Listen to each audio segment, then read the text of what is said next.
సమ్మర్‌లో sweat and water proof makeup కావాలంటే ఈ ట్యుటోరియల్ తప్పకుండా చూడండి. అండ్ హీరో ప్రొడక్ట్ లాస్ట్‌లో ఉంది. ఫస్ట్ మాయిశ్చరైజర్‌తో స్కిన్ ప్రెప్ చేసుకోండి. చాలా లైట్ వెయిట్ మాయిశ్చరైజర్ యూజ్ చేయండి. నెక్స్ట్ గ్రిప్పింగ్ ప్రైమర్ లేదా పోర్ ఫిల్లింగ్ ప్రైమర్ యూజ్ చేయండి. మేకప్ చాలా లాంగ్ లాస్టింగ్ అండ్ ఫ్లాలెస్‌గా ఉంటుంది. అండ్ మార్స్ ప్యాలెట్ యూజ్ చేసి డిస్కలరేషన్‌ని హైడ్ చేయడానికి ఒక డార్కర్ షేడ్ కన్సీలర్ యూజ్ చేస్తున్నా.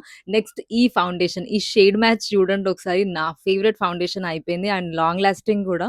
ఈ సమ్మర్‌లో లైట్ వెయిట్ బేస్ కావాలి అంటే ఇది తప్పకుండా ట్రై చేయండి. అండ్ ఈ హోల్ బేస్‌ని సెట్ చేసుకోవడానికి కాంపాక్ట్ పౌడర్ యూజ్ చేస్తున్నా. ఐబ్రోస్ డిఫైన్ చేసుకోవడానికి ఐబ్రో పెన్సిల్ లేదా ప్యాలెట్ యూజ్ చేయండి. లైట్ బ్రౌన్ షేడ్‌తో ట్రాన్సిషన్ క్రియేట్ చేసుకున్నాను. అండ్ ఈ ఐ షాడో స్టిక్ అయితే అందరి వానిటీలో ఉండాలి. ఐ మేకప్‌తో స్ట్రగుల్ అయ్యే వాళ్ళు దీన్ని జస్ట్ ఐస్ పైన గ్లైడ్ చేసేస్తే అయిపోతుంది. పర్ఫెక్ట్‌గా ఐ మేకప్ క్రియేట్ అయిపోతుంది. ఇక్కడ బ్లాక్ కాజల్‌కి బదులుగా బ్రౌన్ కాజల్ యూజ్ చేశా. And blush and next highlighter use చేసి లుక్‌ని ఫినిష్ చేసేసా. లిప్స్‌కొచ్చేసరికి ఒక brown lip liner add up చేశా. అండ్ ఈ లిప్‌స్టిక్ అయితే నా రీసెంట్ ఫేవరెట్స్ అని చెప్పొచ్చు. హౌస్ ఆఫ్ మేకప్ నుండి చాలా బాగుంది షేడ్ అయితే. అండ్ ఈ లుక్ ఫినిష్ చేసిన తర్వాత అట్ లాస్ట్ మస్కారా అప్లై చేస్తున్నా. And the hero product is this setting spray. మీరు ఏదైనా యూజ్ చేయొచ్చు. కానీ నాకు లారియల్ చాలా ఇష్టం. లాక్ చేస్తుంది మేకప్ ని 24 hours. అండ్ లుక్ ఎలా ఉందో చెప్పండి.